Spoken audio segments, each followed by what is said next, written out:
Well, it's been a while since we've done one of these, but it's time to revisit some of the things in the world of outsourcing, and we just get a few people here and started, and there we are. So, thank you for popping up, people. Thank you for coming at short notice. So we got about, I guess, half an hour, 40 minutes. And in this session, we're talking about things that are going to be relevant to both agents in the BPO sector, but also for clients in the BPO sector.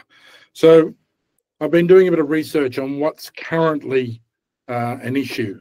And the first one is AI and automation.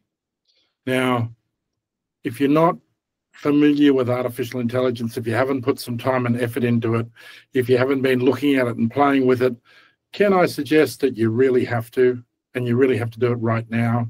The rate at which AI is changing the world at present is just unbelievable. As some of you know, I've been working in this area of the intersection of technology and business for longer than I care to admit, maybe 25 or 30 years.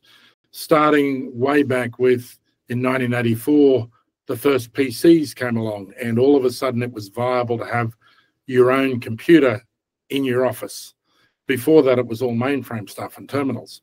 And then along came the internet and email and the World Wide Web and smart mobile phones.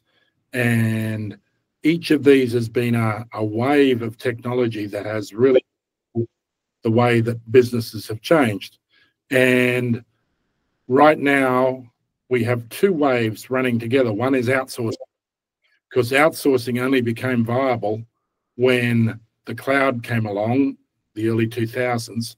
Prior to that, you had to have your small business server in the office with you, and everyone had to be sitting within 50 meters of it, because that was the length of networking. And then now we're seeing artificial intelligence, courtesy of ChatGPT a few months ago, right through to DeepSeek just recently. The rate of development of AI is just through the roof. We've talked about Moore's law since 1984. The exponential growth of processes. Now we're seeing that same exponential growth happening with artificial intelligence. And because each new generation of AI is building on the previous one, the speed at which that's happening is, well, I think it's scary, but it's astronomical. What does this mean for you? Why do you care? Well, by its nature, everyone who's working in outsourcing is doing a job sitting at a computer. And there's lots of speculation about whether AI will replace outsourcing. I don't think it will, by the way. I wouldn't be terribly worried about that. But I do think the lower skilled jobs in outsourcing are going to get taken over by AI, and we're going to see the emergence of a whole new set of skills that are pretty hard to imagine right now. The analogy that I like, and some of you will have heard me talk about the motor car and Henry Ford before. Henry Ford's famous for saying, if he asked his customers what they wanted, they would have said faster horses. And when he built motor cars, he didn't build, horse and carriages and put indicators on them. He went to a whole new raft of technology, and that was the motor car. And that led to a whole new raft of jobs and professions and businesses. I think we're going to see AI and automation do that to outsourcing. So if you think about the people who are working in call centers, whose job it is to listen to an incoming phone call, figure out what the question's about based on keywords, look up an answer and read the answer back, look up the answer on a computer and read the answer back to the client. Yeah, I think AI agents are going to replace that. Absolutely. It's happening now. I was talking to a client of ours the other day, and he has a AI receptionist in his office. And I knew he was selling these AI agents, so I knew he was familiar with it. But even with that, I could not make up my mind whether the woman that I was talking to on the phone was real or AI. And in fact, I didn't find out until I asked him later when he eventually got put through to him. So the AI with that voice control stuff and natural language recognition is just becoming so good. ChatGPT, you can now use your phone and you can ask it your questions in voice, and it will read the replies back to you in voice. So there are going to be some fairly dramatic changes there. What do you do about this as someone who's working in the BPO sector? You need to make sure that you're putting some time and effort into understanding AI, watch some YouTube videos, find out about it. If you're in a BPO who's got AI available to you, spend some time working with it, using it. And don't just use it to correct your grammar and write smarter emails. Use it to do clever things. The other day, I said to ChatGPT that I wanted a schedule for BPO tours. I wanted them to be running on the first week of every month. I wanted the ones that were running on the first month of each quarter to be to the Philippines, and the second month of each quarter to South America, and the third month of each quarter to be in India. And I wanted a schedule for 2 years, and I wanted as both a spreadsheet and a web page. And it did it. It gave me a CSV. It gave me a web page with, layout and markdown. And that's not genius, but it's a whole lot more important than take this email and write me one with better grammar. That's now really quite old-fashioned. So start using the AI to do more intelligent tasks. Start writing prompts that are not just write me one of these, but including lots of details. Some of the prompts I'm writing now, pardon me, some of the prompts I'm writing now are longer than the result that I'm getting, but the result that I'm getting is really, really good. And I actually came across the other day a prompt to write a prompt. So, all of this stuff is available on YouTube. Put some time and effort into it. Moving off AI now. One of the other things that's happening that I think is really relevant to agents in the BPO industry right now is remote work from home versus work from office. Around the world, I'm seeing evidence that work from home is not working well enough to keep a lot of CEOs and CFOs happy with it. Not just in the BPO sector, in government departments, if you're following American politics at present, you'll see public servants being recalled to the work or told to resign. This is not necessarily a problem with the behavior of the BPO agent. Sometimes, and I think often cases, it's a problem with the boss. It's a problem with the client. They don't have a good way to assess the work that the staff are doing, and they don't have enough faith and trust to just let the staff do it. So I think the work from home, work from office issue is not going to go away. And if you're an agent in a BPO, what do you do about that? What can you do? What's within your control? I think some of the fundamentals are really important. I think you've got to have your timekeeping accurate and up to date, and you've got to be on top of it like a ton of bricks. You don't just have to do it well enough, you have to do it better than well, because it's one of the first characteristics that management is going to look at is the timekeeping up to date.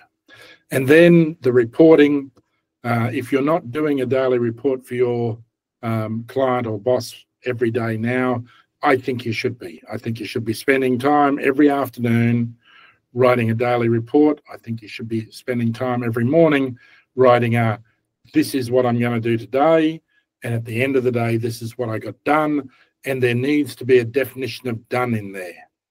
The definition of done is really important, because if I was talking to my sister, and she's my age, less a few years, and she was complaining the other day that she's been going to catch up with my brother. And I said, put it on your to-do list. She said, it's on the to-do list, but he hasn't answered and he didn't answer his phone and I haven't been able to get him. So that's not, the definition of done is not make a phone call to my brother that he doesn't answer. The definition of done is talk to my brother. You haven't met the definition of done. You haven't even written the definition of done down. You haven't even thought about it enough because you think dialing his number and him not answering is getting it off your to-do list. The definition of done in your to-do list is really, really important. Make sure when you're doing that list of what you're going to do today and then reporting on what you got done today, that you include the definition of done. And it has to be in terms that your boss or your client will understand and that they will know this was a piece of work that was achieved. AI is like that. If you're writing stuff for AI, you can't just say, make a phone call to my brother, because that's just going to dial his number 1,000 times.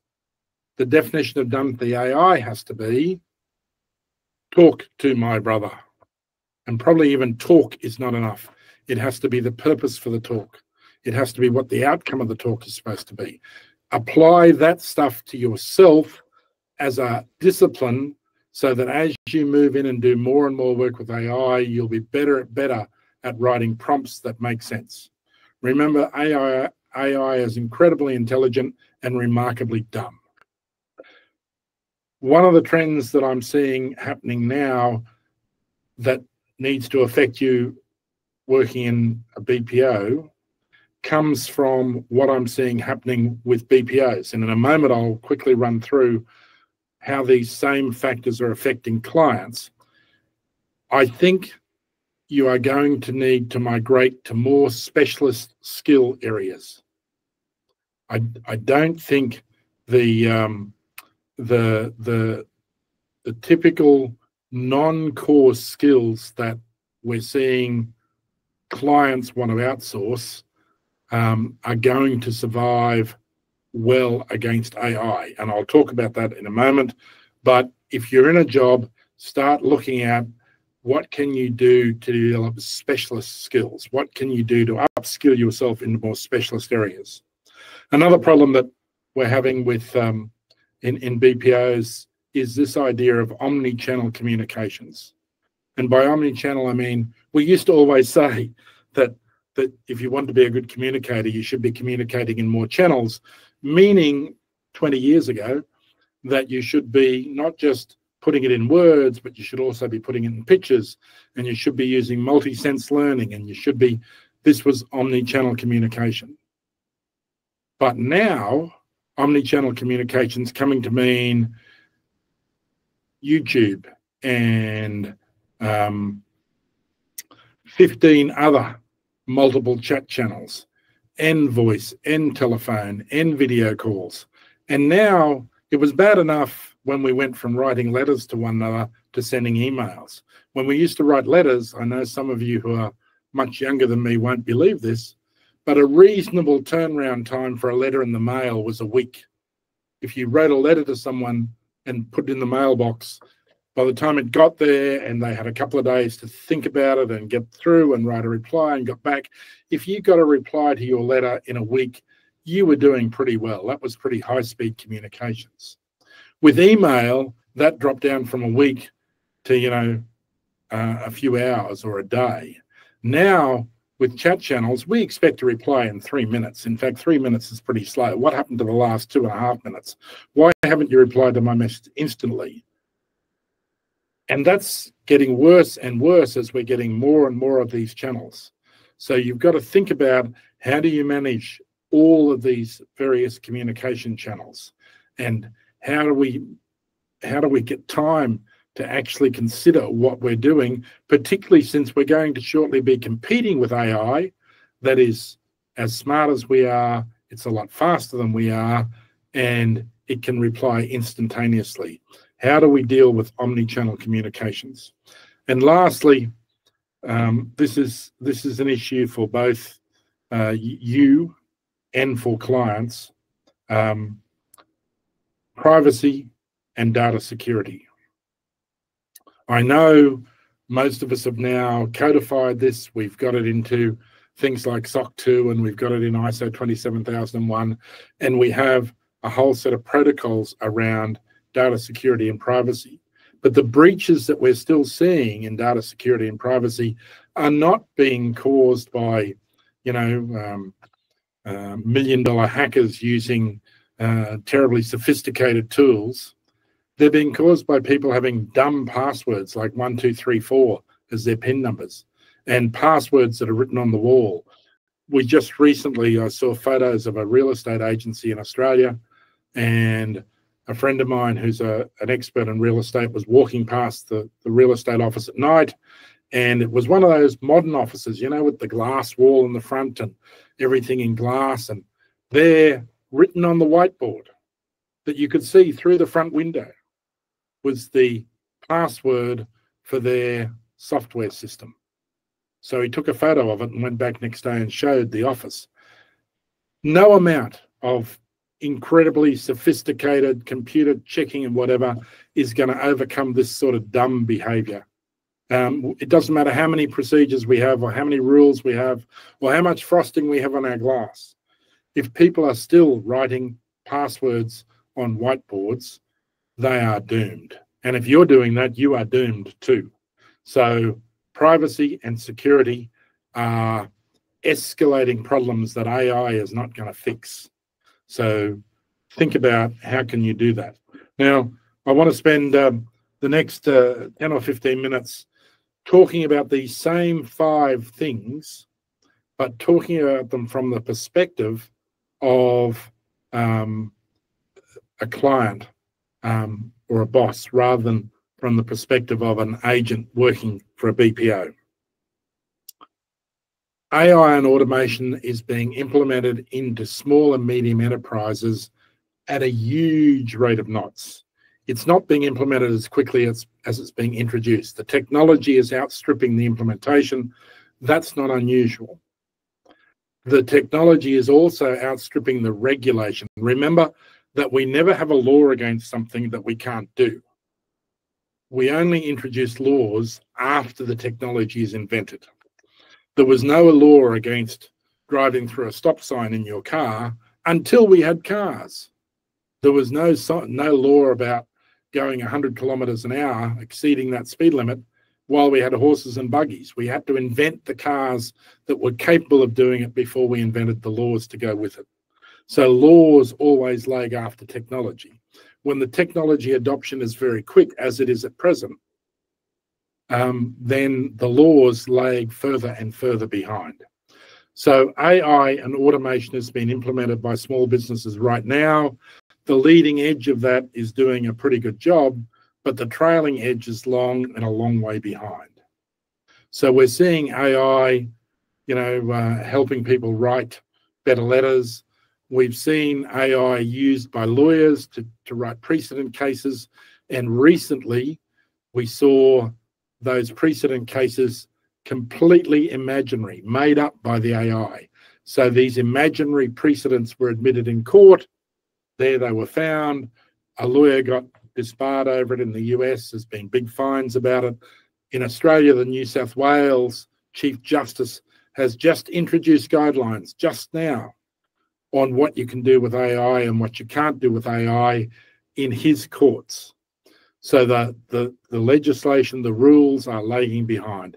But businesses see this as a way to save money, particularly with robotic automation in manufacturing. The Teslas now are being made 100% by robots. That's not a small business, by the way. But small businesses, as I mentioned before, are introducing robotic AI to do things like be the receptionist and answer calls. So it's coming, and it's coming quickly. We are seeing small businesses now, and we have for a few years, outsourcing the non-core skills of their business. So what I mean by that is, if you're a building company, what are non-core skills? Well, core skills are building buildings. Core skills are, hammering in nails and putting up buildings. That's what your business is about. The non-core skills are the things you need. You need to do them, but they're not tied to building. They're things like accounting, and marketing and IT. These are the generic skills of the business. And that's what's being, that's where the focus of outsource has been for a while now. That's still going to continue. The non-core skills are going to be outsourced, but the non-core skills are also going to be the first things that AI will take over. The innovative specializations are going to be the next wave of outsourcing. And we're seeing the edges of that now with things like draftsmen and architects and engineering. Those higher skilled, is that the right word for it? The higher cognitive skills are going to be the next wave of outsourcing, I think. And we're going to see businesses start doing that. And they're going to do it for the same reason that they've been doing it, outsourcing ever since the beginning of time. It's because of the differences in the availability and the costs of outsourced staff. So in Australia and in the US, they're not so concerned about the wage arbitrage between Philippine wages and American or Australian wages, although they are concerned about that. That's a benefit. But the difficulty they're having is they can't find the staff in Australia who are willing to do the work, who have the skill set to do it. And remember that the population of the Philippines is about 3 or 4 times what the population of Australia is. So there are just more people. There are more university graduates. And there is a different workplace culture. So post-COVID, the culture in America and the whole Western world, the workplace culture changed dramatically, and less people are prepared to work and do the hard yards. The other thing that's happening that clients are concerned about more and more and more is the same thing that I talked about before, privacy and security. Data security and compliance are becoming more heavily enforced. We've seen that with things like the new PCI data security, payment card industry data security standard that's either been released or about to be released, because we're seeing more enforcement around the requirement for better data security in credit card transactions and more detection of breaches, again, because of AI. So everyone on all sides of these equations is using AI to do things better and faster. And the push that comes from that is for, we used to call it security through obscurity. You know, we used to say we could make our files secure by hiding them. We could make our passwords secure by having them obscure and, you know, longer. But the rate at which AI can work to just do a crack of a password through brute force. Now, brute force cracking means we just start by, you know, the first password we try is A, the next one we try is AA, the next one we try is A, and then we try B, and then all Bs. And now we try A and B. And it used to be that if you made a password long and you put upper and lowercase letters in it and you put non-printable characters in it, it was going to take a computer 1,000,000 years to crack it, just because computers weren't that fast 30 years ago. Now, with the speed of computing and the speed of computers that have been built for AI, and AI writing the code in those computers to do multiple transactions simultaneously, that's just not going to work. You can't keep something secure just by hiding it anymore.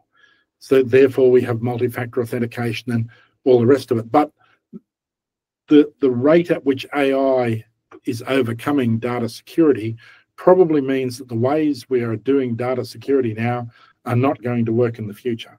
So our clients are more concerned about data security than they ever used to be for 2 reasons. 1, it's harder, and B, they're more likely to get caught if they have a breach. And the consequences of being caught with a breach are dramatic. And of course, compliance. And I noticed some faces in here that I recognize who work in compliance. You will already be feeling the pressure to make compliance better. to convince your organizations to be more compliant, because the weakest link in all of the compliance stuff is not the length of your password or the complexity of your PC systems or how good your procedures are. The weakness in compliance is coming with people. Well, it's always been with people, but it's coming with people just not following procedures. And just like I was talking about before, having a definition of done, that is what you've got to achieve, you need to have procedures that are more, well, I'll be harsh, that are more idiot-proof than they used to be before. Now, I recently in my own organization had an issue where we were getting some printing done, and the critical point in printing, of course, is when you get the proof back, because if you approve the wrong proof and you've got a mistake in the printing, then that's your expense. And that's exactly what we did, because my procedure called for one person to approve the proof, but that allows a single point of failure and humans will fail. So now I need to rewrite that procedure so that two people have to check it.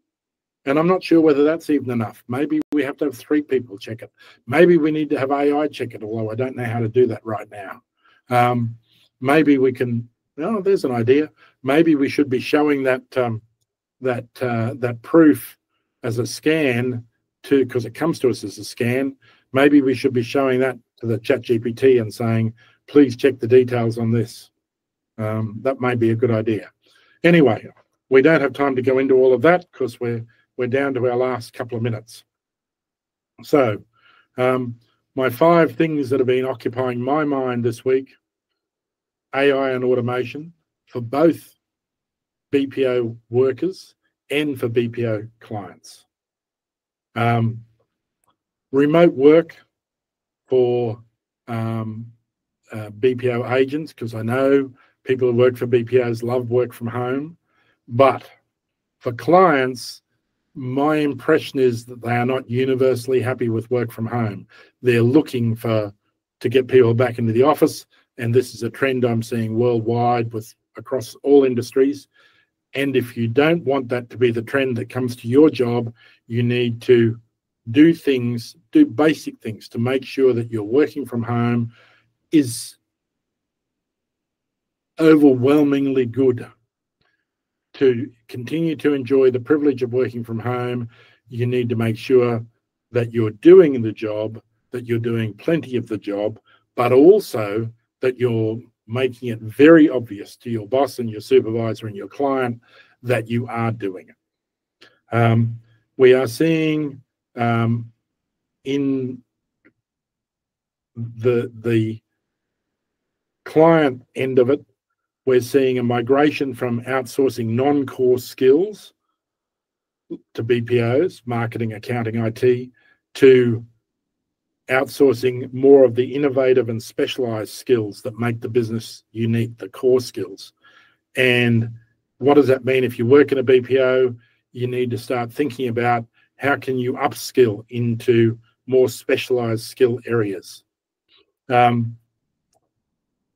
In the workplace, we're seeing this overwhelming number of communication channels actually inhibiting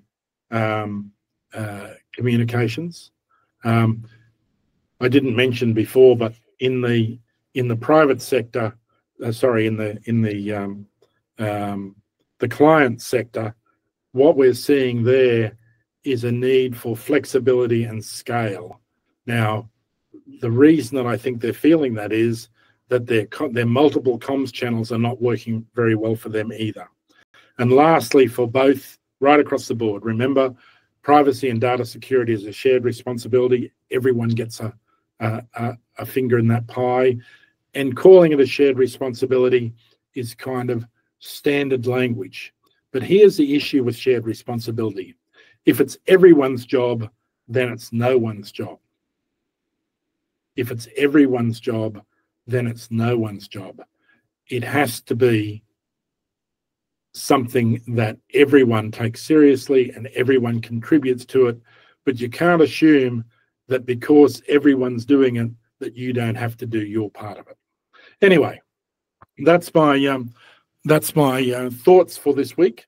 We're going to try and do these every Friday at about the same time. We'll see how they go, whether the time works or whether it doesn't. I hope that you've enjoyed my rants and rumblings and raving this week. And we'll be back, same time, same channel, I think, next week. We may not be on the same channel and we may not be at the same time, but we'll try.